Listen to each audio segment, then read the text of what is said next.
Research chapter की। आप फिर उसको देख लीजिएगा, जो क्वेश्चन हो आप पूछ लीजिएगा। बिस्मिल्लाहिर्रहमानिर्रहीम। इज़ा जा नस्रुल्लाहि वल फतह व रअयतन नास यदखुलून फ़ी दीनिल्लाहि अफ़वाजा फसब्बिह बिहम्दि रब्बिका वस्तग़फिरहु इन्नहु कान तव्वाबा। सदक़ल्लाहुल अज़ीम। हमारे नबी करीम सल्लल्लाहु अलैहि वसल्लम पर आखिरी सूरत कौन सी उतरी थी?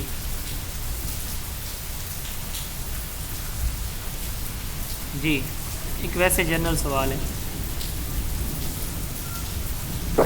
सूरह असर शायद। सूरह जी, नाजिश मौजूद हैं, हाफिज़ा नाजिश। जी, जो सूरत मैंने तिलावत की है यही सूरत आखिरी जो है कुरान मजीद की नाज़िल हुई थी नज़ूली एतबार से। हाँ जी, सूरह नसर। सूरह नस्र से कहा जाता है। जी, हम स्टार्ट करते हैं। कल हमने करिकुलम की डेफिनेशन देखी थी, overall activities of a school. अब सिलेबस और कोर्स और मिनहाज, ये तीन टर्म्स भी और यूज़ होती हैं, इनको भी हम थोड़ा सा अंडरस्टैंड कर लेते हैं। इसके अलावा content, course content, subject matter, books, ये क्या होते हैं। जब हम बात करते हैं करिकुलम की तो हम कहते हैं कि ये सारी एक्टिविटीज़ हैं जिसके अंदर बुक्स भी, टीचिंग भी, लर्निंग भी, असेसमेंट भी, इसके अलावा को करिकुलर एक्टिविटीज़ भी, सारी की सारी जो एक्टिविटीज़ हैं स्कूल की वो कलेक्टिवली करिकुलम कहलाती हैं। जब हम बात करते हैं ना सिलेबस की, तो सिलेबस कहते हैं किसी भी सब्जेक्ट की जो आउटलाइन होती है, किसी भी सब्जेक्ट की आउटलाइन होती है, कंटेंट लिस्ट होती है, लिस्ट ऑफ टॉपिक्स होते हैं, ये सिलेबस कहलाता है। Outline of the topic of the subject. इसके अलावा हम इसको यूँ भी डिफ़ाइन कर सकते हैं, लिस्ट ऑफ कंटेंट्स या list of the topics of the subject, content list of a subject. ठीक है, ये क्या कहलाता है? सिलेबस कहलाता है। आप सिंपली इसे ये समझें कि एक किताब है ना, अब उस किताब में कौन से टॉपिक्स शामिल हैं, सिर्फ टॉपिक्स के नाम की हम बात कर रहे हैं, डिटेल में नहीं जा रहे, सिर्फ टॉपिक्स के नाम क्या हैं और उनके अंडर सब टॉपिक्स कौन कौन से हैं। मसलन फ़िलासफ़ी है, एक टॉपिक है, अब फ़िलासफ़ी के अंदर सब टॉपिक्स क्या क्या हैं, आइडियलिज़म है, रियलिज़म है, प्रैग्मेटिज़म है, ये सब टॉपिक्स उसके हो जाएंगे। करिकुलम है एजुकेशन की, मेरी बुक जोन ऑफ एजुकेशन, अब उसमें कंटेंट लिस्ट में मैंने दी हुई है कि करिकुलम का चैप्टर है। करिकुलम क्या है, करिकुलम के एलिमेंट्स क्या होते हैं, ये वाली चीज़, सिर्फ ये हेडिंग इसकी। अच्छा, इसी तरह स्कोप क्या है करिकुलम का, फाउंडेशन क्या है। अब ये टॉपिक्स हैं, ये टॉपिक हैं, इनके सब टॉपिक्स क्या होंगे स्कोप में, फाउंडेशन में, फ़िलासफ़िकल, साइकोलॉजिकल, सोशियोलॉजिकल, हिस्टोरिकल। अब ये तीन जो हैं ये सब टॉपिक्स हो जाएंगे। तो इसी तरह किसी भी सब्जेक्ट के जो टॉपिक्स और उनके सब टॉपिक्स की जो फहरिस्त बनाई जाती है उसको हम क्या कहते हैं, सिलेबस कहते हैं। अब ये लिस्ट तो हमारे पास आ गई। मसलन मैंने जो जोन ऑफ एजुकेशन जो किताब है उसकी फहरिस्त, ये मेरे ख्याल में आपको चीज़ दिखाने की ज़रूरत नहीं है, बहुत आसान और वेल नोन चीज़ है। अब ये फ़र्ज़ करें टॉपिक था स्कोप ऑफ करिकुलम मेरा। अब इस हेडिंग के अंदर या इस टॉपिक के अंदर जो सब हेडिंग है या सब टॉपिक्स हैं उनकी जो डिटेल है, ठीक है, स्कोप क्या होता है, आगे स्कोप के अंदर कौन से सब टॉपिक्स आते हैं, उनकी आगे डिस्क्रिप्शन, डिटेल, ये क्या कहलाती है, कोर्स कहलाती है। Curriculum, overall activities, syllabus, list of the topics and sub topics, content list of a subject या outline of the topics of the subject. ये तीन मुख्तलिफ अंदाज से आप इसको डिफ़ाइन कर सकते हैं। Detail description of a subject, इसको हम क्या कहते हैं, कोर्स, ठीक है, या complete explanation of topics and sub topics of a subject, ये भी हम कह सकते हैं क्या कहलाता है, कोर्स कहलाता है।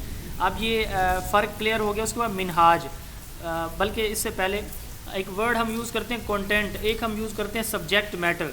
ठीक है, मैटर किसको कहते हैं, सब्जेक्ट मैटर क्या होगा, एक सब्जेक्ट के अंदर जो कुछ मौजूद है वो सब्जेक्ट मैटर है। ठीक है, यानी यूँ समझ लें कि एक सब्जेक्ट के अंदर जो मवाद हमने ऐड किया है उसमें जो नॉलेज, इंफॉर्मेशन, स्किल्स हमने पुट की हुई हैं, हमने शामिल की हैं, वो हमारा क्या कहलाता है, वो हमारा कंटेंट या सब्जेक्ट मैटर कहलाता है। अब हम बात करें अगर बुक्स की, तो बुक्स क्या होती हैं, कोई बता सकता है कि बुक्स क्या हैं, बुक्स करिकुलम का कौन सा पार्ट होती हैं? जी, बुक्स क्या होंगी? जी, कोई बताना चाहे? Sir course. जी, कोर्स हैं ऑब्वियसली। टेक्स्ट बुक को हम सपोर्टेड करिकुलम कहते हैं। क्यों कहते हैं? कि ये बेसिकली हमें सपोर्ट प्रोवाइड करती हैं करिकुलम के ऑब्जेक्टिव्स की अचीवमेंट के लिए। तो टेक्स्ट बुक जो है वो क्या है हमारे करिकुलम का, हम क्या कह सकते हैं, ये हमारा सपोर्टिंग करिकुलम है। ठीक है, ये कोर्स है, डिटेल डिस्क्रिप्शन है किसकी, हमारे करिकुलम की। अब हम बात करते हैं एलिमेंट्स की। हमने बात की है 4 एलिमेंट्स होते हैं, objective, content, pedagogy and evaluation. Objectives किसको कहते हैं? ऑब्जेक्टिव एक्सपेक्टेशन या इंटेंडेड आउटकम्स होते हैं करिकुलम के, यानी हम करिकुलम से क्या एक्सपेक्ट कर रहे हैं कि हमारा करिकुलम जिस मकसद के लिए बनाया गया है वो मकासद क्या हैं। बच्चों के अंदर अच्छाई आए, बच्चों के अंदर सच्चाई आए, बच्चों के अंदर सोशल स्किल्स आएँ, हमारे बच्चे के अंदर अखलाकियात डेवलप हो, हमारे बच्चे के अंदर साइंटिफिक एप्टीट्यूड डेवलप हो, क्रिटिकल थिंकिंग डेवलप हो, उसके अंदर साइको मोटर स्किल्स डेवलप हो। ये फ़र्ज़ करें हमारे ऑब्जेक्टिव्स हैं क्लासरूम के। हर सब्जेक्ट के ऑब्जेक्टिव्स अपने अपने होते हैं। ठीक है, मसलन मैथमेटिक्स की अगर हम बात करें तो बच्चे के अंदर लॉजिकल एनालिसिस स्किल्स डेवलप करना, ये जो है वो ऑब्जेक्टिव होता है। कंपटीशन स्किल्स यानी जमा तफरीक ज़रब, ये जो स्किल्स हैं ये डेवलप करना। न्यूमरेसी स्किल्स भी इनको कहा जाता है, कंप्यूटेशन स्किल्स भी कहा जाता है, ये डेवलप करना। ये अब मैथमेटिक्स के ऑब्जेक्टिव हैं। अब इस्लामिक स्टडी के क्या ऑब्जेक्टिव हैं? बच्चों को पता हो जो हमारे अकायद हैं, ठीक है, उनके बारे में पता हो, अरकान इस्लाम के बारे में इंफॉर्मेशन हो, नमाज पढ़ने का तरीका आता हो, फ़र्ज़ करें। ये जो है वो हमारे ऑब्जेक्टिव्स हैं। सच बोलना सीखे बच्चा इस्लामिक स्टडी के। तो ऑब्जेक्टिव एक्सपेक्टेशंस होती हैं या इंटेंडेड आउटकम्स होते हैं किसी भी करिकुलम के। यहाँ पे हम जो है ऑब्जेक्टिव्स की 3 कैटेगरी सिर्फ देखने जा रहे हैं, बाकी चीज़ें आप छोड़ दें। सबसे पहले अच्छा एक सवाल है मेरा आपसे, करिकुलम क्यों डिज़ाइन किया जाता है? जी, वाई वी डिज़ाइन करिकुलम या वाई वी डेवलप करिकुलम? क्या करिकुलम के बगैर पढ़ाई नहीं हो सकती?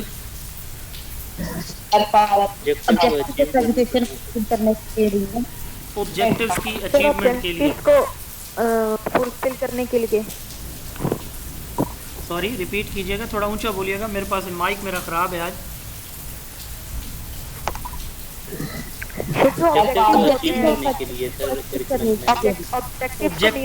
ऑब्जेक्टिव्स को अचीव करने के लिए, टीच नहीं अचीव करने के लिए।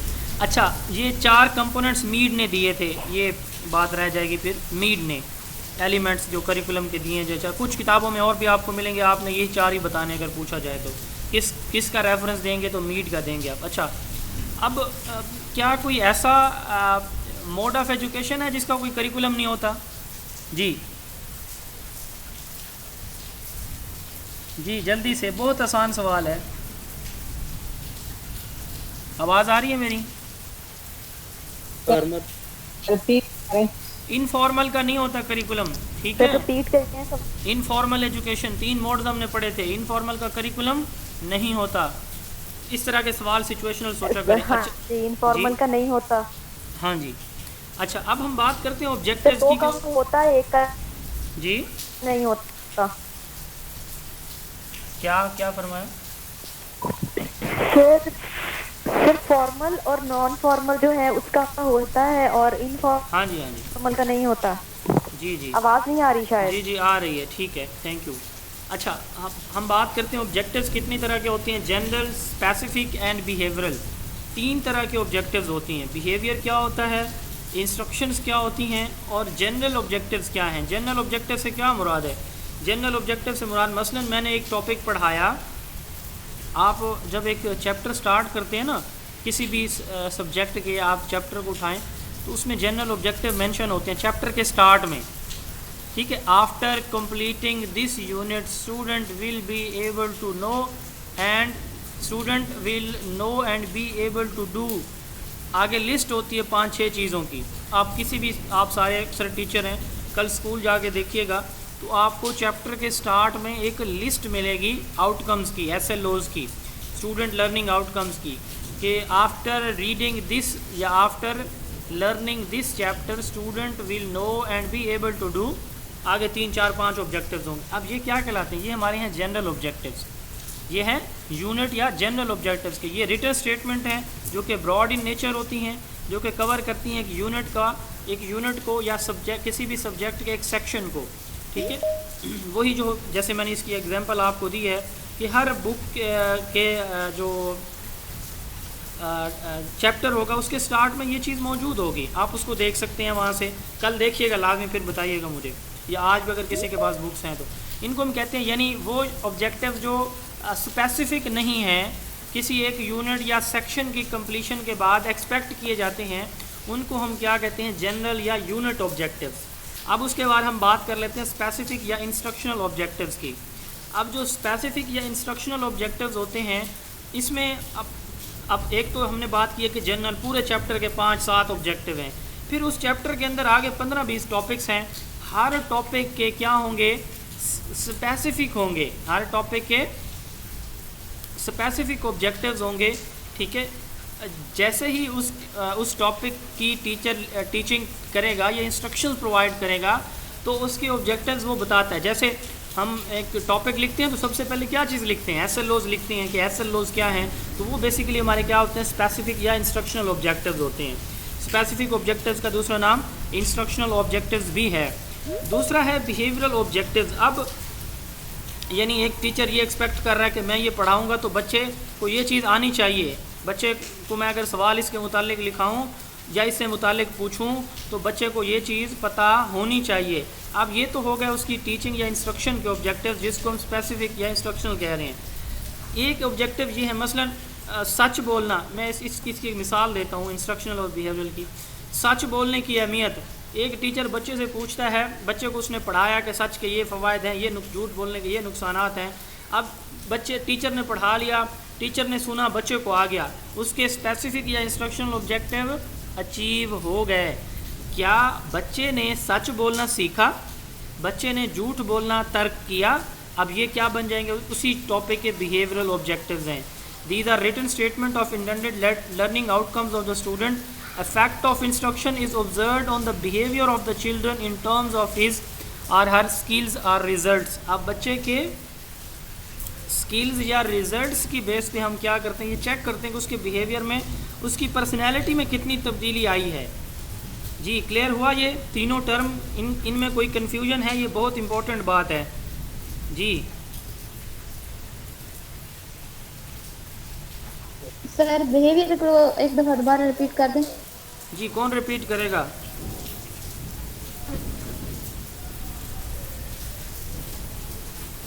चले मैं कर देता हूँ। मैंने बात की है 3 तरह के ऑब्जेक्टिव्स होते हैं। एक हैं जनरल ऑब्जेक्टिव।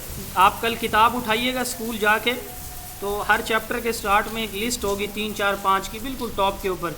आफ्टर रीडिंग या learning this chapter student will know and be able to do. उसमें वो लिस्ट सारी मौजूद होगी कि इस चैप्टर को पढ़ने के बाद बच्चे इस काबिल होंगे। अब एक यूनिट या एक चैप्टर या एक सेक्शन की बात हो रही है कि इसकी कंप्लीशन पे बच्चा जो है ये चीज़ें हासिल करेगा, ये नॉलेज या ये स्किल्स बच्चे के अंदर मौजूद होंगी। ये तो हो गए जनरल। देन है स्पेसिफिक की बात है। अब उस चैप्टर या सेक्शन के अंदर डिफरेंट टॉपिक्स होंगे, हर टॉपिक के अपने ऑब्जेक्टिव्स होंगे अलग अलग, ठीक है। तो वो हमारे क्या कहलाएंगे, जैसे ही टीचर इंस्ट्रक्शन देगा उसकी तो वो एक्सपेक्ट कर रहा होगा, ये है स्पेसिफिक। देन आते हैं बिहेवियरल ऑब्जेक्टिव। बिहेवियरल ऑब्जेक्टिव ये बताते हैं हमें कि इस चीज़ के पढ़ाने के बाद बच्चे के बिहेवियर के अंदर क्या तब्दीली आई है, ठीक है। तो ये बिहेवियरल ऑब्जेक्टिव है। मिसाल मैंने दी है कि एक टीचर पढ़ाता है सच के फ़वाइद, झूठ के नुकसानात। अब उसने ये चीज़ पढ़ा तो दी, तो पढ़ाने के बाद उसने उससे बच्चे से देखा कि बच्चे को क्या ये चीज़ समझ लग गई है, याद हो गई है, तो ठीक है। अब अगर फ़र्ज़ करें कि बच्चा जो है उसने ये बता दिया, तो टीचर ये जज करे कि क्या बच्चे ने सच बोलना शुरू कर दिया इस चीज़ को समझने पढ़ने के बाद, उसने झूठ बोलना ख़त्म कर दिया। अब ये जो है चीज़ उसकी बिहेवियरल ऑब्जेक्टिव, यानी एक चीज़ पढ़ने के बाद उसके बिहेवियर में कितनी तब्दीली आई है, ये बिहेवियरल ऑब्जेक्टिव कहलाता है, ठीक हो गया। दूसरा इसका एलिमेंट होता है कंटेंट। कंटेंट कहते हैं, जैसे मैंने अभी बात की है, सब्जेक्ट मैटर, किसी भी कोर्स का सब्जेक्ट का, उसको हम कंटेंट कहते हैं। अब इस कंटेंट में कितनी चीज़ें शामिल होती हैं, इसमें 4 चीज़ें हम शामिल करते हैं करिकुलम के कोर्स कंटेंट या सब्जेक्ट मैटर में, या बुक्स में समझ लें simply. Knowledge, skills, concepts and theories, knowledge, skills, यहाँ पे आप कॉन्सेप्ट्स की जगह वैल्यूज़ भी कह सकते हैं, कॉन्सेप्ट्स एंड थीरीज़ ये हम शामिल करते हैं। इसमें नॉलेज दो तरह का होता है, सब्सटेंटिव एंड सिंटैक्टिकल। वो नॉलेज जो फैक्चुअल इंफॉर्मेशन पे बेस करता है, सूरज मशरक़ से तुलू होता है, मगरिब में गुरूब होता है, ये एक फैक्चुअल इंफॉर्मेशन है, हकीकत पे मबनी है। रात को आसमान पे तारे नज़र आते हैं या निकलते हैं, ये एक फैक्चुअल इंफॉर्मेशन है। पौधे जो है वो ऑक्सीजन रिलीज़ करते हैं, ये एक फैक्चुअल इंफॉर्मेशन है। सिंटैक्टिकल नॉलेज कौन सा नॉलेज होता है? वो नॉलेज जिसमें हमारी थिंकिंग या रीजनिंग इन्वॉल्व हो, जिसमें हमारी थिंकिंग, थाट या रीजनिंग इन्वॉल्व हो। जैसे हम एडिशन को कॉन्सेप्ट समझते हैं, मसलन 2 + 2 4, इसी तरह एडिशन विद कैरी, तो हमारे पास एक लॉजिक होती है कि चीज़ को ऐड कैसे करते हैं और सब्ट्रैक्ट कैसे करते हैं। इसमें मेथड जो है, कंटेंट हम कैसे सेलेक्ट करते हैं, 3 इसके मेथड है। जजमेंटल प्रोसीजर, एक जनरल जो है वो जजेस इसको सेलेक्ट करते हैं कि इस तरह का कंटेंट होना चाहिए, जजमेंट है, ठीक है, मेरी जजमेंट के मुताबिक नमाज के मुतालिक ये चीज़ें शामिल होनी चाहिए, ये जजमेंटल प्रोसीजर है। दैन एक्सपेरिमेंटल, एक्सपेरिमेंटल में हम क्या करते हैं, एक चीज़ सेलेक्ट करते हैं, उसको चेक करते हैं, ठीक है, कि क्या ये ठीक है या गलत है। जैसे एक्सपेरिमेंटल रिसर्च में हमने बात की थी, एक प्रॉपर हम क्या करते हैं, एनालिसिस या स्टडी करते हैं, उस पर एक हाइपोथेसिस बनाएंगे, उसको स्टडी करेंगे, उससे डाटा कलेक्ट करेंगे, फिर उसको हम प्रूव या रिजेक्ट करेंगे, तो ये एक्सपेरिमेंटल प्रोसीजर है। देन है एनालिटिकल प्रोसीजर। एनालिटिकल प्रोसीजर में लोगों की एक्टिविटीज़ को एनालाइज किया जाता है, analysis of people's activities and their functions and performance. उस फंक्शन परफॉर्मेंस की बेस पे हम क्या करते हैं, कंटेंट को सिलेक्ट करते हैं। किस तरह का कंटेंट हमें चाहिए, मौजूदा सूरत हाल में मसलन जो है मजहबी इंतहा पसंदी आम हो रही है, तो इस सूरत हाल में कंटेंट किस तरह का हमें सेलेक्ट करना चाहिए, हमारी सोसाइटी को किन चीज़ों की ज़रूरत है, तो किस तरह के नौजवानों की ज़रूरत है, किस तरह के नॉलेज की ज़रूरत है, किस तरह की स्किल्स की ज़रूरत है, तो ये एनालिसिस से हमें पता चलता है। ठीक हो गया। उसके बाद स्कोप, सीक्वेंस और इंटीग्रेशन। ये जो कंटेंट को हम जब ऑर्गेनाइज करते हैं तो इसके 3 कंपोनेंट होते हैं। ऑर्गेनाइजेशन ऑफ कंटेंट से क्या मुराद है, कंटेंट को तरतीब देना, एक सीक्वेंस में लेके आना। अब इसमें scope, sequence and integration. Scope से मुराद ये है कि कौन सा मटेरियल हमने शामिल करना है और कितना करना है, कौन सा मटेरियल और कितना करना है। मसलन इस्लामिक स्टडी है तो इसमें हमने क्या क्या चीज़ें शामिल करनी है, मसलन नमाज करनी है, अच्छा नमाज का टॉपिक शामिल करना है तो इसके अंदर क्या क्या चीज़ें मौजूद हों, ठीक है, इसमें वज़ू शामिल करना है, इसमें नमाज की अहमियत शामिल करनी है, इसमें कुरान और हदीस की रोशनी में कुरान और कुरानी आयात और हदीस से मुबारक इसके मुतालिक शामिल करनी, यानी क्या चीज़ शामिल करनी है, कौन सा टॉपिक और टॉपिक के अंदर क्या क्या मौजूद होगा, ये क्या कहलाता है scope. Actual amount of material incorporated into programme, ये स्कोप होता है। ठीक है। अब स्कोप की फर्दर 2 कैटेगरी, एक है ब्रेड्थ, एक होती है डेप्थ। ब्रेड्थ किसको कहते हैं, फैलाव को, कहाँ से कहाँ तक होगा, ठीक है। रेंज ऑफ मटेरियल, रेंज में मुराद कहाँ से कहाँ तक, ठीक है। और जो डेप्थ है, amount of information that is to be provided. अब इसमें जो इंफॉर्मेशन कहाँ से कहाँ तक, यानी मसलन हम बात करते हैं एजुकेशनल कोई सब्जेक्ट है तो उसमें फ़िलासफ़ी की, तो अब फ़िलासफ़ी में हमने जो है कौन कौन सी जो फ़िलासफ़ीज़ हैं वो इसमें शामिल करनी है। अब उन फ़िलासफ़ीज़ के अंदर आप जैसे देखें ना, दूसरी क्लास की जो इस्लामियात है उसमें अगर आप देखें तो नमाज के बारे में या नबी करीम सल्लल्लाहु अलैहि वसल्लम की ज़ात मुबारक के बारे में अगर आप देखें ना तो 4 से 5 लाइनें होती हैं, 3 से 4 लाइनें होती हैं मैक्सिमम दूसरी क्लास में, उर्दू इस्लामियात में। अब तीसरी में एक पेज पे मुश्तमिल होता है। 5वीं में अगर आप देखें तो हमारे नबी करीम सल्लल्लाहु अलैहि वसल्लम की जो विलादत है वहाँ से लेकर आप सल्लल्लाहु अलैहि वसल्लम के विसाल मुबारक तक सारी चीज़ें शामिल हैं। अब यहाँ पे देखें ये है इसका स्कोप। अब जो दूसरी क्लास है उसमें कितना शामिल किया गया है, एक पेज का तीसरा या चौथा हिस्सा, और 5वीं में जाके तकरीबन कोई 6 से 7 चैप्टर उस पर मुश्तमिल हैं जो कि हमारे नबी करीम सल्लल्लाहु अलैहि वसल्लम की ज़ात मुबारक पे रोशनी डाल रहे हैं। ये हमारा क्या कहलाता है, स्कोप कहलाता है। अब इसमें 2 चीज़ें समझिएगा, एक है ब्रेड्थ, कहाँ से कहाँ तक, यानी आप दूसरी में देखें हमारे नबी करीम सल्लल्लाहु अलैहि वसल्लम की पैदाइश से लेकर आपके अखलाक, बस ये 2 चीज़ें शामिल होंगी, पैदाइश, अखलाक, आपने ज़िंदगी कैसे गुजारी, सादिक और अमीन कहलाए, बस ये 4-5 मेन थीम।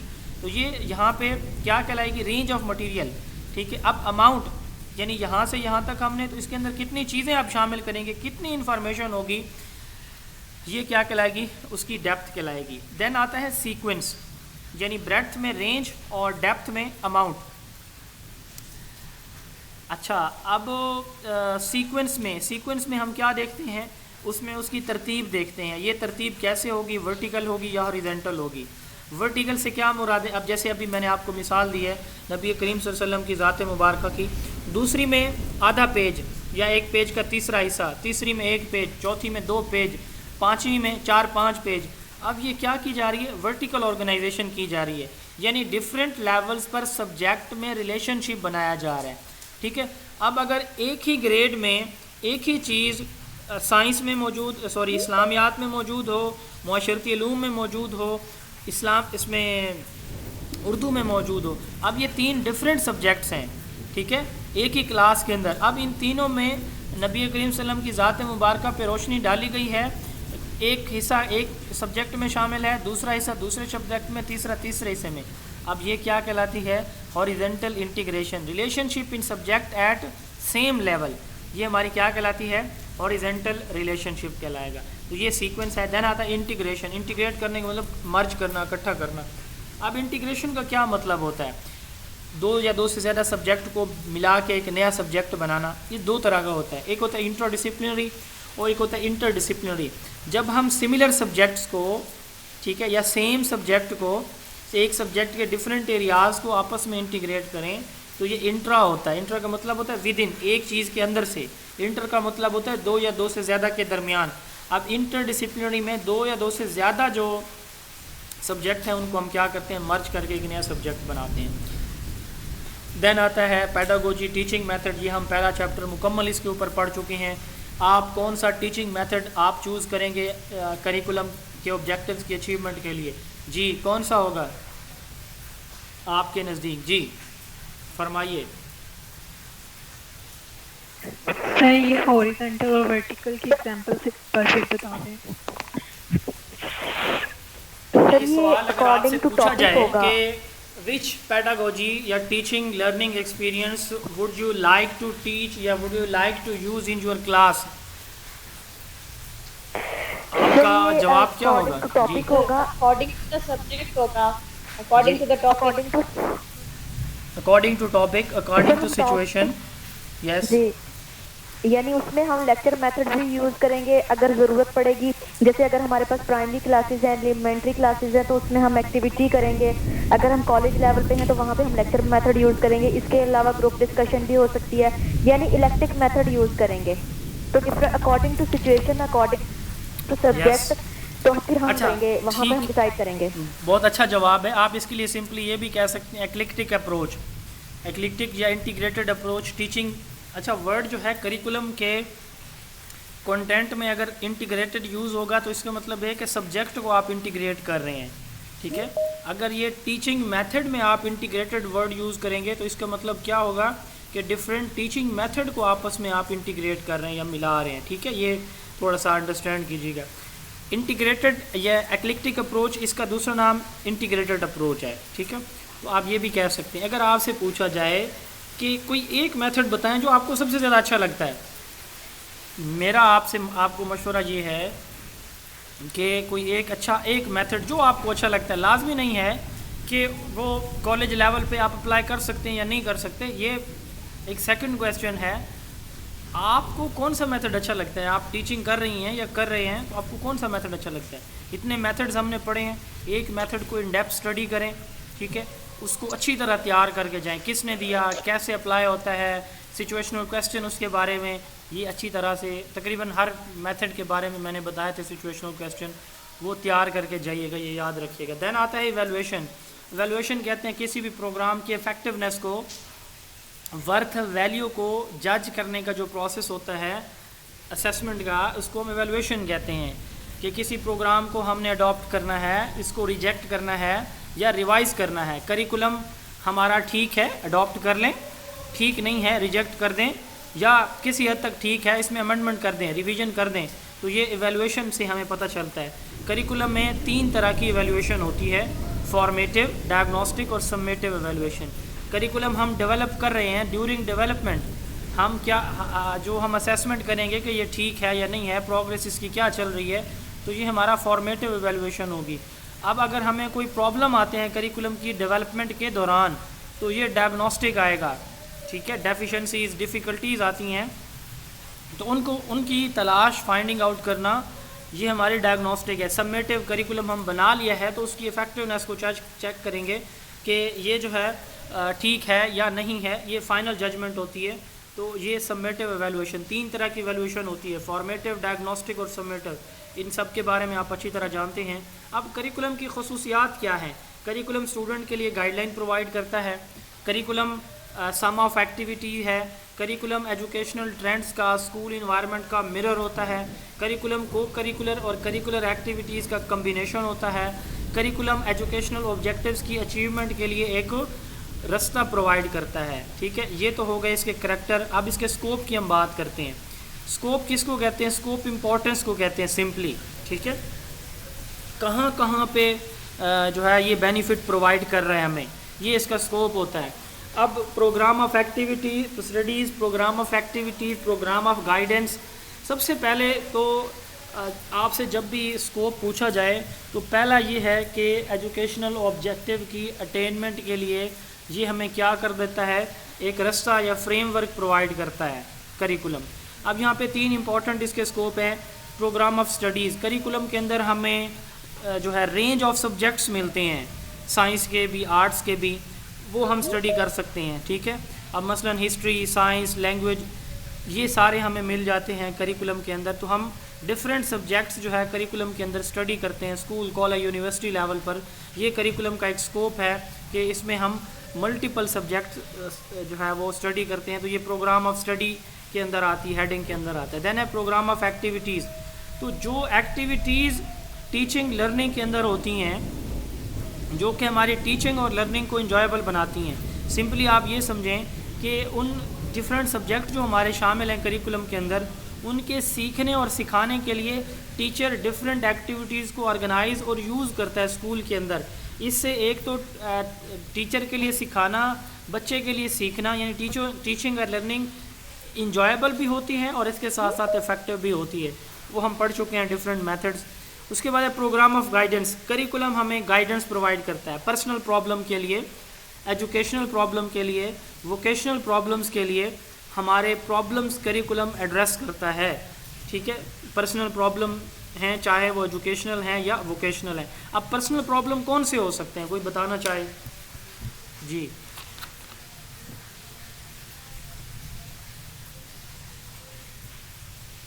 जी,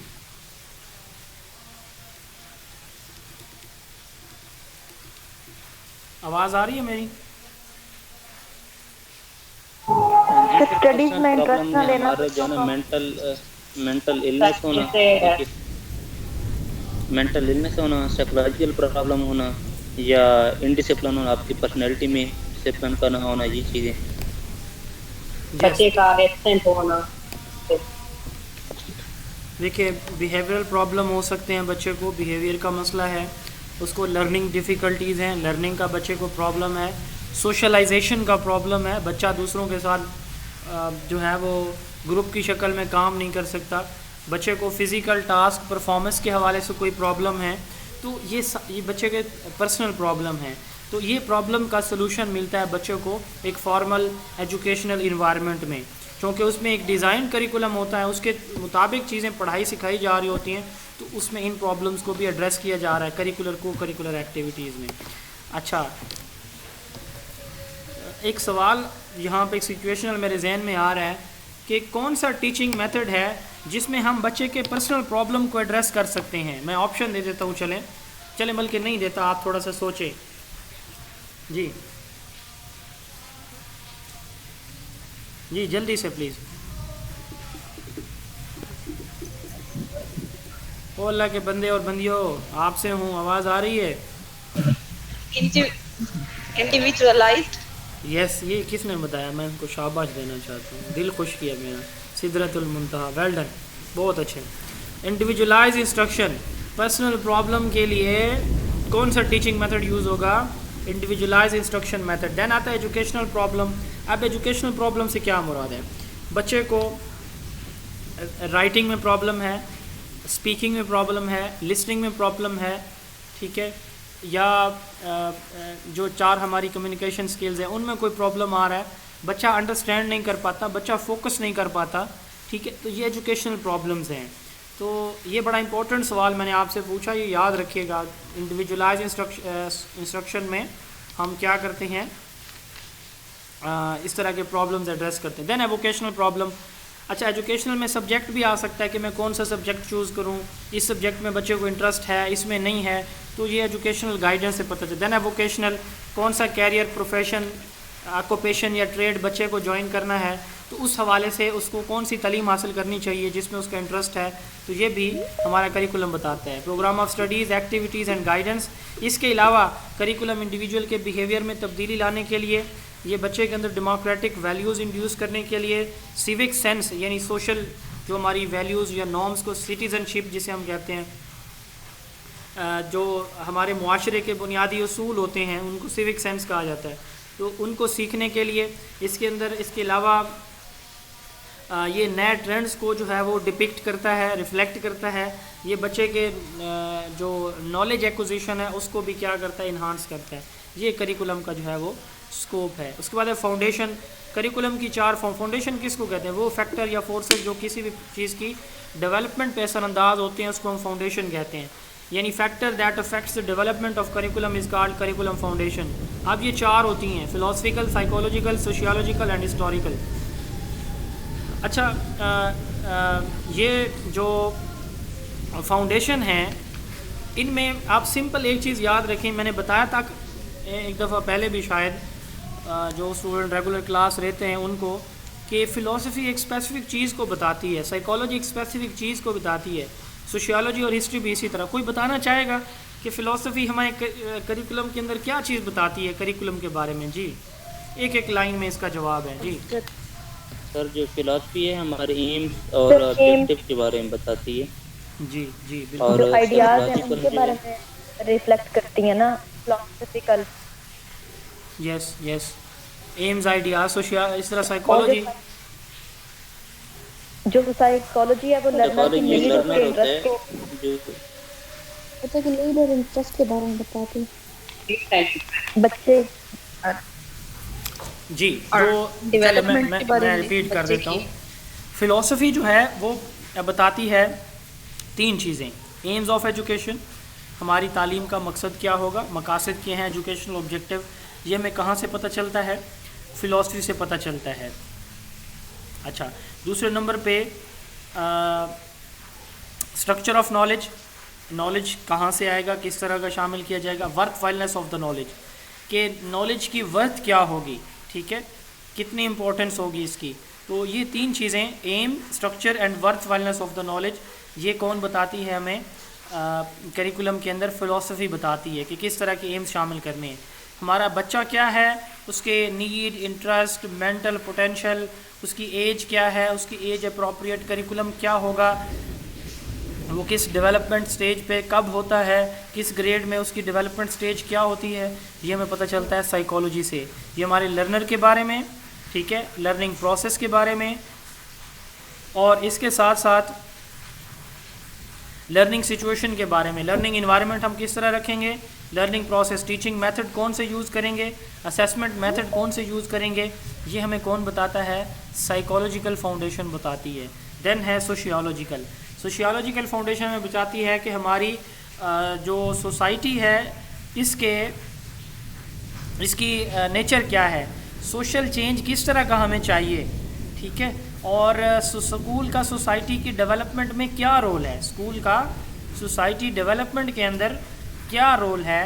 तो ये हम, यानी society, sociology study of society या सोशल लाइफ है, तो सोशल रिलेशनशिप है। तो सोशियोलॉजिकल फाउंडेशन हमें नेचर, सोशल चेंज और सोशल कंस्ट्रक्शन ऑफ रियलिटी, यानी स्कूल का सोसाइटी के अंदर क्या रोल है, ये हमें बताती हैं।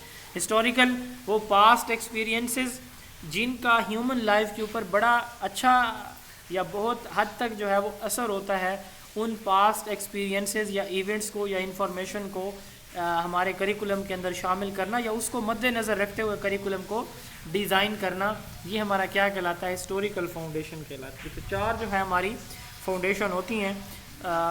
अब स्टार्ट में अगर आपसे पूछा जाए कि करिकुलम का ट्रेडिशनल पैराडाइम क्या था और मॉडर्न पैराडाइम, या ट्रेडिशनल व्यू और मॉडर्न व्यू जो है करिकुलम का वो क्या है, तो बड़ा इसका सिंपल सा जवाब है कि स्टार्ट में समझा जाता था कि करिकुलम जो है वो कोई सब्जेक्ट मैटर है, बुक्स हैं, कोर्स ऑफ स्टडी है जो कि टीचर ने बच्चों को पढ़ाना है। ये स्टार्ट में मतलब बुक्स या कोर्स जो होता है वो समझा जाता था कि ये करिकुलम है स्टार्ट में। लेकिन अब जो है वो कहा जाता है कि करिकुलम टोटल लर्निंग एक्सपीरियंसेस हैं, वो सब कुछ जो स्कूल के अंदर होता है वो करिकुलम कहलाता है। तो ये करिकुलम के 2 पैराडाइम या 2 पॉइंट ऑफ व्यूज़ भी आपने याद रखने। जो मॉडर्न पैराडाइम है ये जोहन डेवी की थिंकिंग के ऊपर बेस करता है, ये वैल्यूज़ को आप छोड़ दें।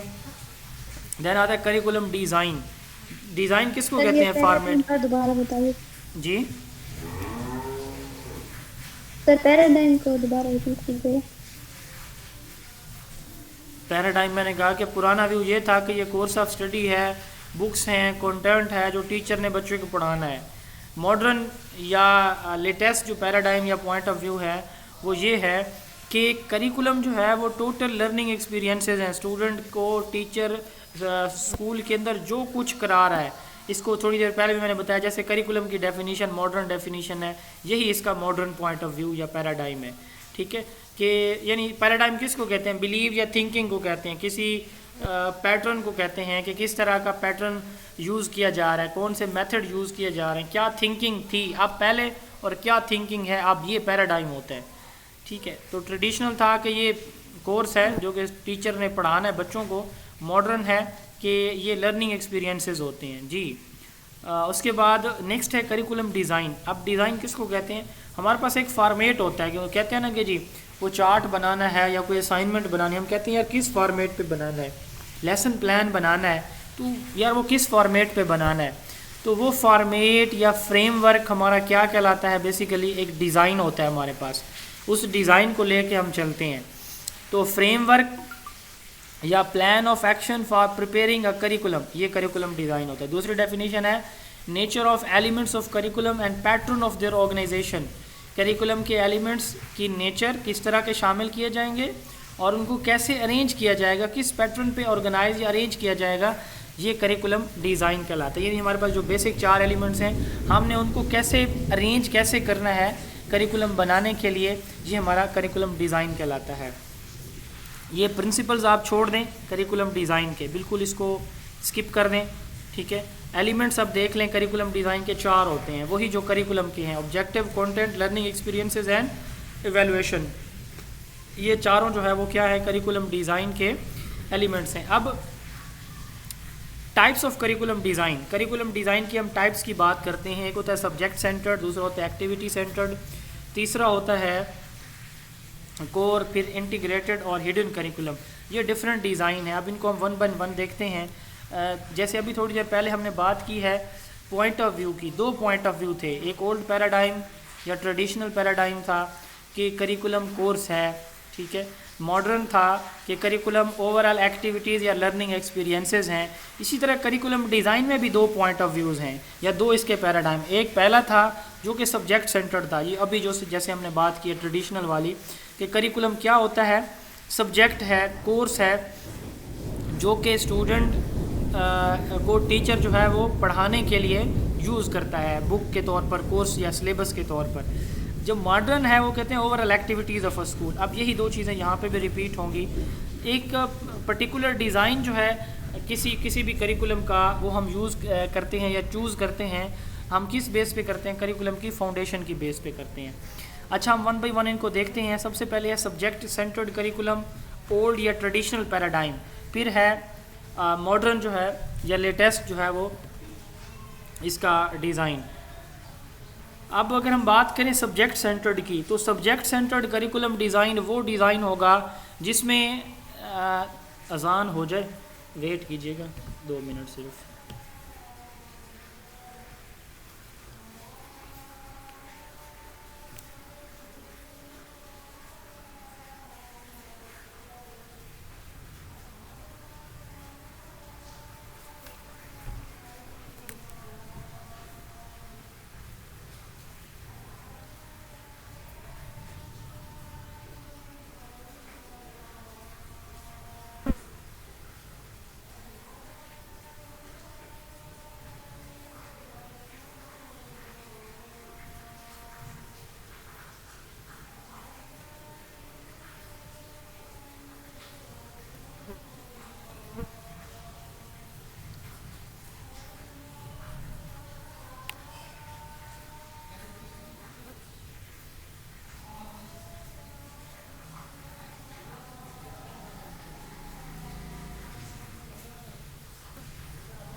जी, अब सब्जेक्ट सेंटर्ड और एक्टिविटी सेंटर्ड करिकुलम डिज़ाइन में जो बुनियादी फ़र्क है, ये मैं रिपीट कर रहा हूँ, एक बात बड़ी इंपॉर्टेंट बात है, याद रखिएगा कि करिकुलम के बारे 2 पॉइंट ऑफ व्यूज़ हैं, ट्रेडिशनल और प्रोग्रेसिव या मॉडर्न। अब जो ट्रेडिशनल था वो वही था कि ये सब्जेक्ट है, इसको हमने पढ़ाना है बस, ठीक है, बॉडी ऑफ सब्जेक्ट। इसी तरह जो प्रोग्रेसिव है, इसमें बात करें टोटल लर्निंग एक्सपीरियंसेस, अब ये एक्टिविटी की तरफ इशारा हो रहा है। इसी तरह जब हम बात करते हैं ना करिकुलम डिज़ाइन की, जो बेसिक डिज़ाइन है ना दो, वो यही सब्जेक्ट सेंटर्ड और एक्टिविटी सेंटर्ड है। हर दफ़ा इम्तिहान में इन दोनों में से एक से सवाल आता है लाजमी, 1 2 3 सवाल लाजमी पूछे जाते हैं। अब बेसिक डिफरेंस बताता हूँ मैं इसका। सबसे पहले तो ये याद रखिएगा कि जो सब्जेक्ट सेंटर्ड है, इसका फोकस बच्चे के ऊपर नहीं होता, बच्चा किस एज में है, उसकी डेवलपमेंट स्टेज क्या है, बच्चे की एज क्या है, ये चीज़ें फोकस नहीं की जाती। फोकस किसके ऊपर होता है? सब्जेक्ट के ऊपर। जबकि दूसरी साइड पे एक्टिविटी में फोकस किसके ऊपर होता है? सब्जेक्ट के ऊपर नहीं होता, बच्चे के ऊपर होता है, पहली बात। दूसरी बात, इसमें स्टूडेंट की इन्वॉल्वमेंट कम होती है। लर्निंग में स्टूडेंट की इन्वॉल्वमेंट क्या होती है? कम होती है। स्टूडेंट पैसिव रहता है, टीचर एक्टिव होता है, ठीक है, ये दूसरा पॉइंट है। जबकि एक्टिविटी में स्टूडेंट एक्टिव होता है, टीचर समवट पैसिव होता है। क्लासरूम एक्टिविटी सेंटर्ड में नॉइज़ी होती है और यहाँ पे क्वाइट होती है, खामोशी सी होती है क्लास के अंदर। और तीसरे नंबर पे ये जो एक्टिविटी सब्जेक्ट सेंटर डिज़ाइन है, इसमें जो है वो करिकुलम डेवलपमेंट के ऊपर फोकस किया जाता है, चाइल्ड डेवलपमेंट के ऊपर फोकस नहीं किया जाता। ये 3 पॉइंट उसमें किया जाता है। ये 3 पॉइंट अपने माइंड में रखेंगे तो बाकी सारी पॉइंट्स इसी के अंदर आते हैं। इसका फोकस पहला पॉइंट है सब्जेक्ट के ऊपर होता है। दूसरा ये टीचर सेंटर्ड है। इसमें टीचर जो है वो रिजिड और ऑर्गेनाइज प्लानिंग करता है। क्या मतलब है? टीचर प्लानिंग करके आएगा, उसी के मुताबिक पढ़ाएगा, कोई फ्लेक्सिबिलिटी नहीं है, कोई बच्चे को फोकस नहीं किया जा रहा, बच्चे की नीड इंटरेस्ट को बिल्कुल फॉलो नहीं किया जाएगा।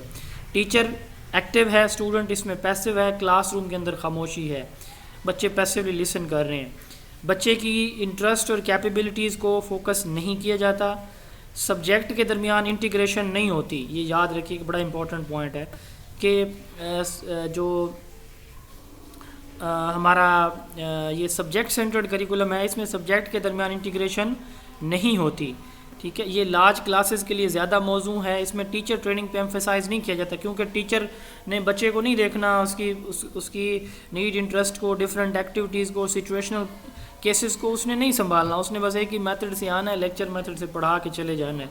तो इसलिए टीचर ट्रेनिंग में इसमें लेस एम्फेसाइज की जाती है। रोट मेमोराइजेशन है, ये लेक्चर मेथड इसकी एग्जांपल होती है। अब दूसरी साइड पे अगर हम बात करें तो एक्टिविटी सेंटर्ड में सारी चीज़ें इसके उल्ट हैं। ये मॉडर्न या प्रोग्रेसिव पैराडाइम है। इसको हम जो है वो एक्सपीरियंस प्रोजेक्ट या लर्नर सेंटर्ड करिकुलम भी कहते हैं एक्टिविटी सेंटर्ड को। इसमें सारे काम उसमें जो होते हैं उसके उल्ट हैं। यहाँ पे बच्चे पे फोकस होगा, स्टूडेंट एक्टिव होगा, करिकुलम के अंदर इंटीग्रेशन होगी, इसमें क्लासरूम नॉइजी होगी, बच्चे एक्टिवली इंगेज्ड होंगे। तो ये बेसिक डिफरेंस हो गया इन दो के अंदर। अब जो सब्जेक्ट सेंटर्ड करिकुलम डिज़ाइन है, इसकी 3 फर्दर टाइप्स होती हैं। कोई तो सब्जेक्ट डिज़ाइन, सब्जेक्ट सेपरेटली या इंडिपेंडेंटली पढ़ाए जाते हैं, यानी सब्जेक्ट्स की आपस में इंटीग्रेशन नहीं होती, अलग अलग सब्जेक्ट पढ़ाए जाएंगे। जैसे हम देखें कि हमारे यहाँ उसमें जाके इंटर लेवल पे जाके, ग्रेजुएशन मास्टर लेवल पे जाके सब्जेक्ट टोटली जो है वो सेपरेट होते हैं। अब अगर हम देखें मैट्रिक लेवल पे जनरल साइंस है, उसमें सब्जेक्ट मिक्सचर होते हैं, बायो, फिज़िक्स, इसी तरह केमिस्ट्री वो मिक्सचर है। उसमें 6ठी 7वीं 8वीं देखें तो उसमें हम सोशल स्टडीज़ पढ़ाते हैं, माशरती उलूम। माशरती उलूम में इकोनॉमिक्स, माशरती उलूम के अंदर सोशियोलॉजी, माशरती उलूम के अंदर ज्योग्राफी, माशरती उलूम के अंदर हिस्ट्री, ये सारे सब्जेक्ट मिक्सचर होते हैं। तो ये सब्जेक्ट डिज़ाइन नहीं होगा, यानी जब सब्जेक्ट मर्ज नहीं किए जाते, अलग अलग पढ़ाए जाते हैं, तो ये सब्जेक्ट डिज़ाइन होता है। फिर academic discipline design, subject different discipline के उनका ग्रुप बनाया जाता है। डिफरेंट सब्जेक्ट्स का क्या बनाया जाता है? ग्रुप। जैसे हम कहते हैं कि साइंस, अब साइंस में ग्रुप्स हम बना रहे हैं, कौन कौन से? साइंस ग्रुप और arts group, matric inter level पे।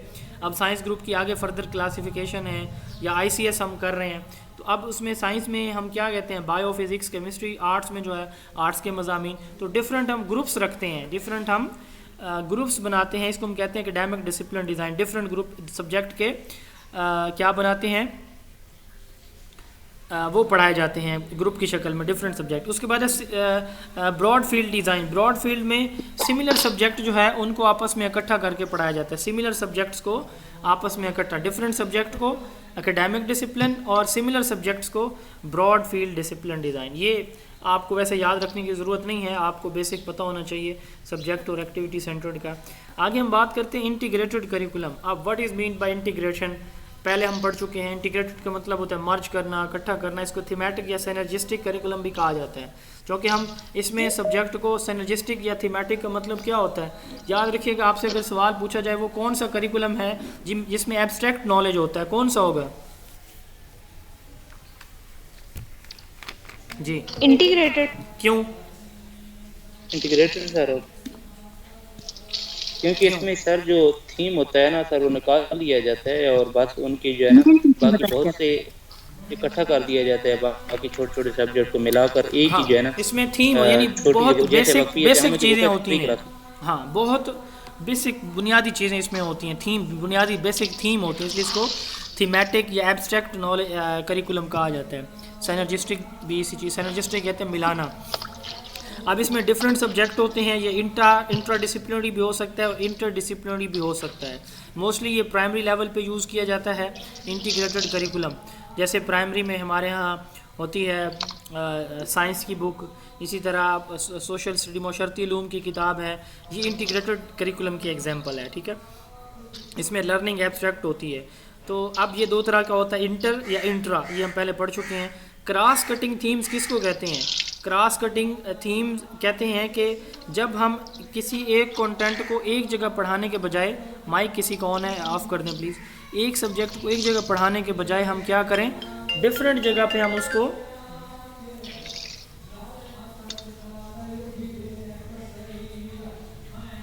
डिफरेंट जगह पे जब हम उसको पढ़ा रहे हो तो इसको हम क्या कहते हैं, क्रॉस कटिंग थीम्स कहते हैं, ठीक है। मसलन सच्चाई है या अखलाकियात है, ईमानदारी है। हम एक ही क्लास है, 5वीं क्लास, तो 5वीं क्लास की माशरती उलूम में भी ये शामिल है, 5वीं क्लास की उर्दू में ये शामिल है, इस्लामियात में भी ये शामिल है। तो 4-5 या 3-4 सब्जेक्ट में एक ही चीज़, एक ही टॉपिक जो है मुख्तलिफ पॉइंट ऑफ व्यू से एक ही ग्रेड में शामिल किया गया है, इसको हम कहते हैं cross cutting thing. Important content which is covered across the subject rather than taught in one particular subject, इसको हम क्रॉस कटिंग थीम कहते हैं। देन आता है core curriculum, liberal, core, basic, ठीक है, कॉमन, ये वर्ड इसके लिए यूज़ होते हैं कोर करिकुलम के लिए। कोर को सिंपली हम समटाइम कोर भी कहते हैं, कोर करिकुलम को सिंपली कोर भी कहा जाता है। कोर किसको कहते हैं? कोर कहते हैं बुनियादी या बेसिक, यानी वो बेसिक सेट या वो बेसिक जो लर्निंग यानी नॉलेज, स्किल्स या वैल्यूज़ जो हर स्टूडेंट के लिए सीखना जानना लाजिम होती हैं, बिला तफरीक, यानी मजहबी तफरीक के, लिसानी तफरीक के, इलाकाई तफरीक के, हर बच्चे के लिए। मसलन मैथमेटिकल स्किल्स हैं, इन्वायरमेंटल साइंसेज हैं, सोशल नॉर्म्स हैं, ये हर बच्चे के लिए सीखना ज़रूरी होता है। बुनियादी तालीम इसको भी हम कह सकते हैं।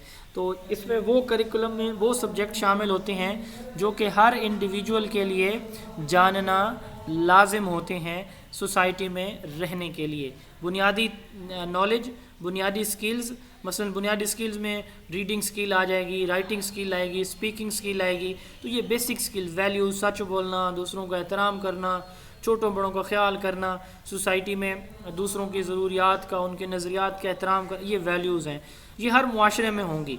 तो इसको हम कहते हैं कोर करिकुलम, वो बुनियादी knowledge. It include the central knowledge that all student required to achieve derive from social and civic needs. हमारी सोशल और सिविक नीड्स से ये डिराइव किया जाता है, हर स्टूडेंट के लिए जानना ये लाजिम होता है। जनरल एजुकेशन भी इसको कहा जाता है। कोर लर्निंग जो है बच्चे की कॉग्निटिव, सोशल और फिज़िकल डेवलपमेंट के ऊपर फोकस करती है। इसका पैटर्न फ्लेक्सिबल होता है, यानी ये चेंज होता रहता है करिकुलम, ठीक है। उसके बाद आता है हिडन करिकुलम। हम सम टाइम कुछ चीज़ें अपने करिकुलम के अंदर जानबूझ के शामिल क्या करते हैं, सॉरी ये मैं उसकी तरफ जा रहा हूँ, नल करिकुलम की तरफ। हम अपने करिकुलम में कुछ चीज़ें शामिल नहीं करते। मसलन एक बच्चा देखता है स्कूल के अंदर दो बच्चे जो है, एक बच्चा खाना खा रहा है, दूसरे के पास खाना नहीं था, उसने अपना खाना उसको दे दिया। एक बच्चे के पास पेंसिल नहीं थी तो वो परेशान बैठा था, दूसरे बच्चे ने पेंसिल अपनी बैग से निकाल के उसको दे दी। ठीक है, तो इसी तरह दो टीचर बैठे हुए हैं, तीसरा टीचर आता है, एक टीचर जिसकी एज कम है वो खड़ा हो जाता है, अपने से बड़े एज के टीचर को चेयर दे देता है। अब ये चीज़ें करिकुलम के अंदर लिखी हुई नहीं है। टीचर एक स्टोरी सुना देता है, ठीक है, कोई स्टोरी, मॉरल स्टोरी सुना देता है, हमारे करिकुलम के अंदर शामिल नहीं है। ठीक है, इसी तरह दीवार के ऊपर कुछ लिखा हुआ है, वो हमारे फॉर्मल करिकुलम में शामिल नहीं है। दीवार के ऊपर कुछ पेंट किया हुआ है, बच्चे उसको देख के सीख लेते हैं। तो वो सारी चीज़ें जो हमारे कोर्स कंटेंट या बुक्स के अंदर, टीचिंग लर्निंग के अंदर हमारे करिकुलम का पार्ट नहीं होती, लेकिन बच्चा उनको देख के सीखता, समझता है और उसको अपने बिहेवियर के अंदर लेकर आता है। इसको हम हिडन करिकुलम कहते हैं, इम्प्लिसिट भी कहा जाता है। Unwritten social rules and expectations of behaviour that we all seem to know but were never taught. ये पढ़ाई नहीं जाती, लेकिन बच्चा इनको देख के क्या करता है, सीखता है। ये बच्चे के थिंकिंग प्रोसेस क्या, वो उसने देखा कि वो फ़लाँ बच्चे को, उसको पेंसिल ज़रूरत थी तो उसने दे दी, अगले बच्चे का काम हो गया, वो बड़ा खुश हुआ, उसने उसका शुक्रिया अदा किया। अब ये बच्चा इसको सोचेगा कि अच्छा अगर मुझे भी कभी मौका मिला तो मैं भी ऐसे करूँगा। तो ये अनरिटन होता है, अनऑफिशियल होता है, ऑफन अनइंटेंडेड होता है। ठीक है, लोग बच्चे जो है वो अपने स्कूल इन्वायरमेंट से सीखते हैं, फ़िज़िकल इन्वायरमेंट से बच्चे सीखते हैं, दूसरों से सीखते हैं, देखते हैं, सीखते हैं। ये हमारा हिडन करिकुलम कहलाता है जी। देन आता है नल करिकुलम। हम जानबूझ के इंटेंशली अपने करिकुलम के अंदर कुछ चीज़ें शामिल नहीं करते। कंट्रोवर्शियल इश्यूज़ हैं, कुछ एग्जांपल्स ऐसी होती हैं जो जानबूझ के गैर ज़रूरी टीचर समझता है कि ये यहाँ से मुतल्लिका नहीं है, ये एग्जांपल देना लाजिम नहीं है, तो वो उसको एक्सक्लूड कर देता है। ये हमारा एक्सक्लूडेड करिकुलम नल करिकुलम कहलाता है। नल करिकुलम वो करिकुलम होता है जो कि टीचर नहीं पढ़ाता या इग्नोर करता है इंटेंशली, इसको हम क्या कहते हैं, नल करिकुलम कहते हैं। मसलन कुछ हिस्टोरिकल इवेंट है, मैं इसकी मिसाल लेता हूँ, जंग सिफ़ैन और जंग जमल। ये जो है हमारे करिकुलम में आपको कहीं भी नहीं मिलेगी। ये क्यों नहीं पढ़ाई जाती? क्योंकि ये कंट्रोवर्शियल इशू है। तो इस तरह के जो इश्यूज़ हैं, जो कुछ लोगों के नज़रियात उसके हक़ में होते हैं, कुछ के उसके मुखालफत में होते हैं, तो वो ताकि वो कोई इशू ना बन जाए, इस तरह की चीज़ें नहीं पढ़ाई जाती करिकुलम के अंदर। इसको नल करिकुलम कहा जाता है। फंक्शनल और डेवलपमेंट करिकुलम को आप स्किप कर दें। देन हम बात करते हैं इंक्लूसिव और एक्सप्लिसिट करिकुलम की। इंक्लूसिव करिकुलम किसको कहते हैं? इंक्लूसिव करिकुलम वो करिकुलम होता है जो तमाम बच्चों की बिला तफरीक, यानी ये अगेन वही कोर करिकुलम से रिलेटेड ही है, तमाम बच्चों की जो बेसिक हैं नॉलेज, स्किल्स और वैल्यूज़ को एड्रेस करता है। अब तमाम से क्या मुराद है? जैसे इंक्लूसिव एजुकेशन की डेफिनेशन है, नॉर्मल बच्चे, नॉन मुस्लिम या माइनॉरिटीज़ के बच्चे और इसके साथ साथ माइनर डिसेबिलिटीज़ वाले बच्चे, सारे बच्चों के लिए यकसा जो करिकुलम होता है, जो सबको अपने अंदर क्या कर देता है, ले आता है अपने सर्कल के अंदर, उसको हम कहते हैं इंक्लूसिव करिकुलम।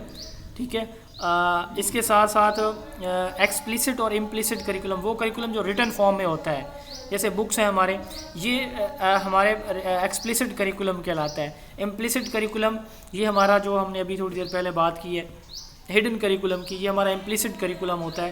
ये चूँकि रिटन फॉर्म में नहीं होता, अनरिटन होता है। बच्चे इन्वायरमेंट से सीखते हैं चीज़ें, स्कूल इन्वायरमेंट से, फॉर्मल एजुकेशन सिस्टम के इन्वायरमेंट से सीखते हैं, तो ये हमारा इम्प्लिसिट करिकुलम कहलाता है। रिकमेंडेड करिकुलम एक टर्म यूज़ होती है, वो करिकुलम जो एक्सपर्ट्स जो है वो प्रेजेंट करते हैं, उसको हम क्या करते हैं, रिकमेंडेड करिकुलम कहते हैं। उसके बाद स्पाइरल सीक्वेंसिंग या स्पाइरल करिकुलम। हमारे करिकुलम के अंदर एक टॉपिक रिपीटेडली प्रेजेंट किया जाता है, पहले चैप्टर में थोड़ा सा, अगले में उससे ज़्यादा, उससे अगले में उससे ज़्यादा, उससे अगले में और डीप और डीप और डीप, तो इसको हम कहते हैं स्पाइरल सीक्वेंसिंग या स्पाइरल करिकुलम। जेरम ब्रूनर ने दिया था। जेरम ब्रूनर ने एक और अहम काम किया हुआ, कोई बता सकता है वो कौन सा है? बहुत इंपॉर्टेंट है, discovery learning method. Discovery learning, yes, discovery learning इन्होंने दिया था। और इसके अलावा एक और काम भी है इनका, कॉग्निटिव थ्योरी भी दी है इसमें, कॉग्निटिव लर्निंग थ्योरी जी, कॉग्निटिव लर्निंग थ्योरी, हाँ वो तो उसी का नाम है ना, डिस्कवरी लर्निंग थ्योरी का। मोड्स ऑफ रिप्रेजेंटेशन, इंफॉर्मेशन को अपने माइंड में इनकोड करने के जो 3 तरीके थे, वो भी किसने दिए हैं? ब्रूनर ने दिए थे।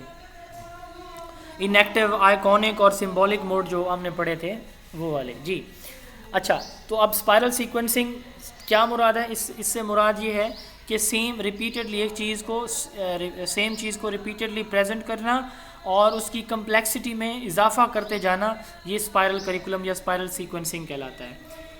इम्प्लीमेंटेड करिकुलम, उसके बाद एक कम्पिटेंसी बेस्ड करिकुलम, वो करिकुलम जिसमें बच्चे को किसी प्रैक्टिकल टास्क कर सकने के काबिल बनाया जाता है या एक्सपेक्ट किया जाता है वो कोई प्रैक्टिकल टास्क परफॉर्म कर सके, तो ये हमारा कम्पिटेंसी बेस्ड करिकुलम कहलाता है। Able to do rather than to learn, यानी बच्चे को कर सकने के काबिल बनाते। इम्प्लीमेंटेड करिकुलम वो करिकुलम जो हमारे स्कूल्स के अंदर इम्प्लीमेंट किया जाता है, उसको हम क्या कहते हैं? इम्प्लीमेंटेड करिकुलम कहते हैं। यानी इसको करिकुलम इन एक्शन भी कहते हैं कि जो टीचर स्कूल के अंदर टीचिंग कर रहा होता है वो क्या कहलाती है? जी, इम्प्लीमेंटेशन ऑफ करिकुलम कहलाती है। यानी इस टीचर का पढ़ाना ये बेसिकली क्या है? इम्प्लीमेंटेशन ऑफ करिकुलम है। बच्चे की जो लर्निंग है ये अटेनमेंट ऑफ करिकुलम है। ये क्या है? अटेनमेंट ऑफ करिकुलम है। तो टीचर की teaching it is called implementation of the curriculum या इम्प्लीमेंटेड करिकुलम, एंड बच्चे की attainment it is called attend curriculum. It is called attend curriculum. और इस टीचिंग और लर्निंग के जो ऑब्जेक्टिव्स होते हैं वो हमारा क्या होता है? Intended curriculum. ठीक है। एंड लास्ट वन है स्कूल करिकुलम। वो करिकुलम जो एक स्कूल ऑर्गेनाइज करता है अपने बच्चों के लिए, इसको हम क्या कहते हैं? वो तमाम एक्टिविटीज़, इसको हम स्कूल करिकुलम कहते हैं। वो तमाम एक्टिविटीज़ जो कि एक जो है स्कूल ऑर्गेनाइज करता है, ये हमारा क्या कहलाता है? स्कूल करिकुलम कहलाता है। टेक्स्ट बुक जो है वो सपोर्टेड करिकुलम की एग्जाम्पल है। जी ये करिकुलम की टाइप्स थी। इनके बारे में अब तक किसी का कोई सवाल है तो आप पूछ सकते हैं, देन हम करिकुलम मॉडल्स पढ़ेंगे नेक्स्ट। जी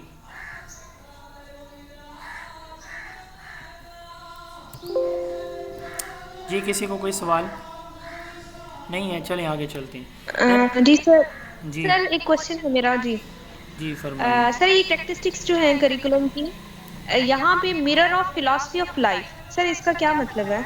ये जो करिकुलम की कैरेक्टरिस्टिक्स है। हाँ ठीक है जी। फ़िलॉसफी ऑफ लाइफ से क्या मुराद है? हमारी ज़िंदगी गुजारने के जो सुनहरी असूल हैं उसको फ़िलॉसफी ऑफ लाइफ कहा जाता है। ठीक है। How to spend a sustainable life, एक इंडिविजुअल को ज़िंदगी कैसे गुजारनी चाहिए, इसके पीछे क्या चीज़ शामिल है? ऑब्जेक्टिव्स हैं, मकासद हैं। मसलन हम मुसलमान, हम क्यों आए दुनिया में, हमारे दुनिया में आने का मकसद क्या था, हमने ज़िंदगी कैसे गुजारनी है, और आखिरत में जो गुजार के जाएंगे उसके जवाबात देने फ़र्ज़ करें। ये एक पर्सपेक्टिव है, ज़िंदगी गुजारने का एक असूल है। तो philosophy of mirror of philosophy of life ये बताता है कि आपने ज़िंदगी कैसे गुजारनी, यानी आपकी ज़िंदगी गुजारने के ऑब्जेक्टिव्स क्या हैं। ठीक है। तो ये हमें कहाँ से पता चलता है? एक इंडिविजुअल, या सिंपली इसको बड़े सादा अल्फाज में यूँ समझ लें, एक इंडिविजुअल की पर्सनैलिटी को शेप करने का जो प्रोसेस है वो फ़िलॉसफी ऑफ लाइफ है। ठीक है। तो ये उसका मिरर है, ये हमें उसके लिए फ्रेमवर्क प्रोवाइड करता है। इससे हमें पता चलता है कि हम एक इंडिविजुअल की पर्सनैलिटी को कैसे शेप कर रहे हैं। जी क्लियर? जी सर, थैंक यू। जी sir next. Vertical organisation and horizontal organisation kindly इसको एक्सप्लेन कर दीजिएगा। जी कौन बताएगा इसको? जी कोई बता दे प्लीज़, मैं पानी पी लूँ। जी सर, वर्टिकल ऑर्गेनाइजेशन वो होती है कि हम जो है ना एक करिकुलम डेवलपमेंट है ना, वो एक की यानी कि उसका लेवल सेम एक क्लास पे रहे, तो वो हमारे पास जो है ना, या उसकी जो इम्प्लीमेंटेशन है वो सेम क्लास पे रहे, तो हमारे पास। जी मिसाल ये है कि सर के एक सर पढ़ा रहे हैं ना कोई करिकुलम, अगर वो एक ही क्लास सेम क्लास है उसी पे वो अपनी जो एक्सपीरियंसेस को यूज करता है तो वो हॉरिजॉन्टल करिकुलम होगा हमारे पास।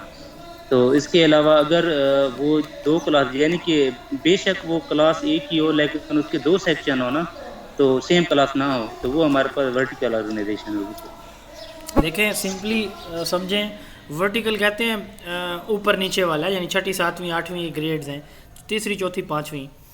हॉरिजॉन्टल एक ही क्लास है। अब थोड़ा सा अंडरस्टैंड करें, हमारे पास पाँचवीं में 6 सब्जेक्ट हैं, 6 मज़ामीन हैं। ठीक है। तो इन 6 मज़ामीन का आपस में रिलेशन है। कैसे? जैसे मैंने बात की कि नमाज है, फ़र्ज़ करें इसके बारे में यहाँ पे या अखलाक सच बोलना है फ़र्ज़ करें। अब इसके बारे में इस्लामियात में भी टॉपिक शामिल है, इसके साथ साथ जो है वो मुशर्रती उलूम में भी शामिल है, उर्दू के सब्जेक्ट में भी शामिल है, इंग्लिश में भी शामिल है फ़र्ज़ करें। जैसे honesty is the best policy, ठीक है, सच के फ़वाइद, वो कहानी भी हम पढ़ते हैं। अब ये देखें एक ही चीज़ है, ठीक है, इसमें डिफरेंट सब्जेक्ट जो है वो आपस में क्या कर रहे हैं, उनका आपस में एक रिलेशन बन रहा है किसी स्पेसिफिक एरिया में। तो जब हम ये बात करते हैं कि डिफरेंट सब्जेक्ट एक ही ग्रेड लेवल पे आपस में मिल रहे हों, उनमें मुताबिकत पाई जाती हो, तो ये हमारा क्या कहलाता है, हॉरिजॉन्टल इंटीग्रेशन, एक ही ग्रेड लेवल में। आप देखें 6ठी 7वीं और 8वीं के मैथमेटिक्स में एक प्रोग्रेशन पाई जाती है। 6ठी की मैथ 7वीं की मैथ से 7वीं की 8वीं की ये आपस में मिल रही होती है, तो ये आपस में इनका एक लिंक होता है। तो अब डिफरेंट ग्रेड लेवल पर सब्जेक्ट्स जो हैं वो क्या कर रहे हैं, उनके अंदर एक रिलेशनशिप पाया जा रहा है, तो ये क्या कहलाएगा, वर्टिकल इंटीग्रेशन होती है जी। करिकुलम डिज़ाइन एक मॉडल होता है, एक फॉर्मेट होता है जिसके ऊपर हम करिकुलम को डिज़ाइन करते हैं, ये एक मॉडल कहलाता है। यानी मॉडल एक फॉर्मेट है करिकुलम की डिज़ाइन या डेवलपमेंट के लिए। A model is a format for curriculum design developed to meet unique need, context or purposes in order to address the goals. Curriculum developers design, reinforce or rearrange one or more key curriculum components. जो curriculum के developer हैं वो curriculum के components को क्या करते हैं, arrange करते हैं एक फॉर्मेट के ऊपर। ये हमारा करिकुलम मॉडल कहलाता है। आपके पास जो बुक्स हैं उनके अंदर उसमें सिर्फ 4 जो है वो करिकुलम के मॉडल होंगे। 2 दिन पहले मैंने कुछ और भी मॉडल इसमें ऐड किए हैं जो इम्पोर्टेंट मुझे लगे हैं, और जो कि इंटरव्यू के क्वेश्चन में भी इनसे मुताल्लिक़ जो कि पूछा गया है, तो इसलिए मैंने इनको बिल्कुल ब्रीफली बहुत शॉर्ट वे में इनको मैंने ऐड कर दिया है मज़ीद। ये हम इंशाल्लाह आज सारे पढ़ेंगे और इसी पे इख्तिताम करेंगे आज की क्लास का मॉडल्स के ऊपर।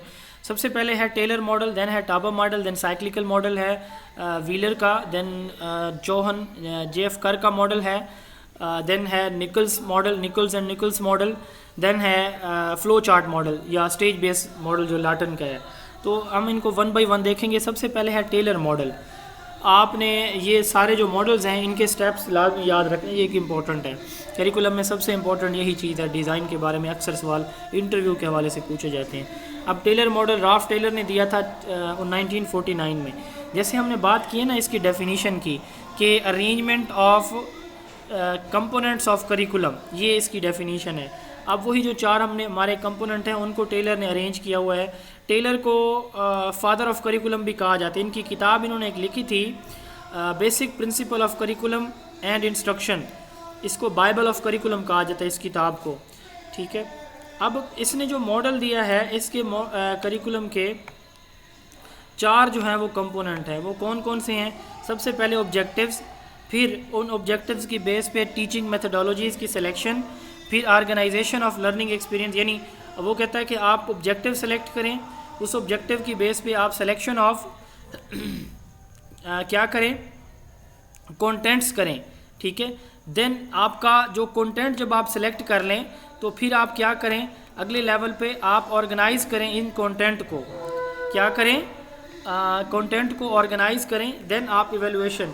तो टेलर को जो मॉडल है इसमें 4 कंपोनेंट हैं। सबसे पहले ऑब्जेक्टिव देखें, ऑब्जेक्टिव की बेस पे आप जो है कंटेंट सेलेक्ट करें कि कैसे उन ऑब्जेक्टिव्स को अचीव किया जाएगा। अब जब आपने कंटेंट सेलेक्ट कर लिया कि ये चीज़ें शामिल करनी है, उसको ऑर्गेनाइज करें, अरेंज करें, और फिर एवेलुएशन है। तो 4 इसके स्टेप्स होते हैं। इसको कहा जाता है डिडक्टिव एडमिनिस्ट्रेटिव अप्रोच। करिकुलम की डिडक्टिव या एडमिनिस्ट्रेटिव अप्रोच जो राल्फ टेलर ने इंट्रोड्यूस करवाया है, इसका जो मॉडल है ये बिहेवियरल ऑब्जेक्टिव्स के ऊपर बेस करता है। बिहेवियरल ऑब्जेक्टिव से क्या मुराद है, यानी इसके जो ऑब्जेक्टिव्स हैं, इसने जो ऑब्जेक्टिव शामिल किए हैं वो जैसे हमने 3 कैटेगरीज पढ़ी थी, इंस्ट्रक्शनल, जनरल और बिहेवियरल ऑब्जेक्टिव्स। तो बिहेवियर में तब्दीली ये इनका जो है वो बेसिक ऑब्जेक्टिव था। तो इनके जो करिकुलम, इनको बिहेवियरल मॉडल भी कहा जाता है, करिकुलम मॉडल को, टेलर मॉडल को। ये जो करिकुलम मॉडल है इनका, ये डिडक्टिव अप्रोच है और एडमिनिस्ट्रेटर अप्रोच है, यानी टॉप डाउन अप्रोच जिसे हम कहते हैं। ये वो अप्रोच है करिकुलम डिज़ाइन की। तो इन्होंने कहा कि जो ऑब्जेक्टिव हम बनाते हैं उनके 3 सोर्सेज हैं, स्टूडेंट, सोसाइटी और सब्जेक्ट मैटर। स्टूडेंट से हम देखेंगे, सोसाइटी से हम देखेंगे और सब्जेक्ट मैटर से हम देखेंगे, ठीक है। तो 3 जो है वो इसके सोर्सेज हैं करिकुलम के, ऑब्जेक्टिव्स के। 4 इसके कंपोनेंट होते हैं करिकुलम। ये डिडक्टिव मॉडल है, ऑब्जेक्टिव और डिडक्टिव मॉडल होता है। डिडक्टिव से क्या मुराद होता है? डिडक्टिव में हम जनरल चीज़ें देखते हैं, फिर उससे जो है वो हम स्पेसिफाई उसको कर देते हैं। देन आता है हेल्डर टाबा मॉडल।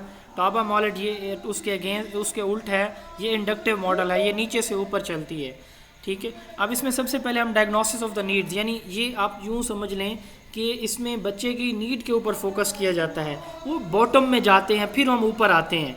उसमें टेलर मॉडल में हम डिडक्शन की बात करते हैं। हमने जनरल हम देखते हैं कि हमारे बच्चे के अंदर किस तरह की ऑब्जेक्टिव्स या जो तब्दीलियां हैं बिहेवियर के अंदर कौन कौन सी होनी चाहिए। तो उसमें जो एडमिनिस्ट्रेटर हैं वो डिसाइड करते हैं। यहाँ पे टाबा ने कहा कि ये टीचर को डिज़ाइन करना चाहिए और बच्चे की नीड को फोकस करना चाहिए, डायग्नोसिस ऑफ द नीड। अब इसमें सबसे पहले स्टूडेंट की नीड को आइडेंटिफाई करना, देन दूसरे नंबर पे नीड्स के बाद जो ऑब्जेक्टिव्स हैं वो डेवलप करना, फिर सिलेक्शन जो कंटेंट है उसकी बेस पे कंटेंट को सिलेक्ट करना, उस कंटेंट को ऑर्गेनाइज करना, फिर टीचिंग मेथडोलॉजी सेलेक्ट करना, उनको ऑर्गेनाइज करना और एंड पे इवेलुएट करना। ये इंडक्टिव अप्रोच है और इसका फोकस जो है वो किसके ऊपर होता है? स्टूडेंट की या लर्नर की नीड के ऊपर होता है। इसको ग्रास रूट अप्रोच भी कहा जाता है। टाबा ने कहा था कि करिकुलम जो है वो टीचर को क्या करना चाहिए? डिज़ाइन करना चाहिए। तो ये जो है इसका दूसरा मॉडल है। आई थिंक यहाँ तक काफ़ी है। इंशाल्लाह ताला कल जो है वो हम अगले मॉडल से इसको स्टार्ट करेंगे। आज के टॉपिक तक किसी भी स्टूडेंट को कोई सवाल है तो आप पूछ सकते हैं। जी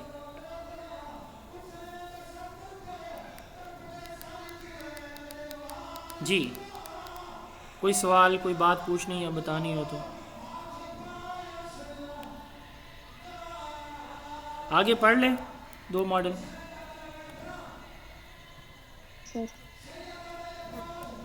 ये सर एक्सक्यूज मी सर, मेरा क्वेश्चन ये है कि जिस तरह ये मुख्तलिफ डेफिनेशन है उसमें ये कि इनसाइड और आउटसाइड, तो सर ये आउटसाइड में कौन सी एक्टिविटीज़ आएंगी जो करिकुलम में है?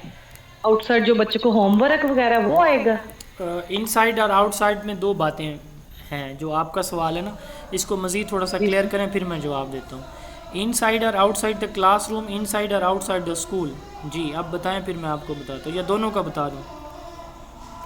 जी सर, इनसाइड का तो हमें तो यही समझ लग रही है कि जो स्कूल में हो रही है एक्टिविटीज, जो स्कूल में काम हो रहा है वो इनसाइड हो गए, और आउटसाइड जो मेरी समझ के मुताबिक तो ये कि जो बच्चे को हम होमवर्क देते हैं या बच्चे बाहर कहीं दूसरी जगह जाते हैं, कोई कंपटीशन है, होमवर्क है, फील्ड ट्रिप्स हैं, ठीक है, ये हमारी आउटसाइड एक्टिविटीज़ हैं।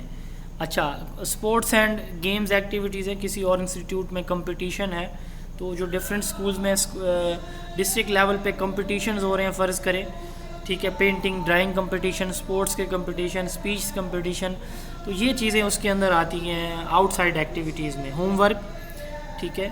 और ये अच्छा आजकल एक लेटेस्ट जो है वो टॉप ट्रेंड ये है ब्लेंडेड एजुकेशन का, ब्लेंडेड लर्निंग का।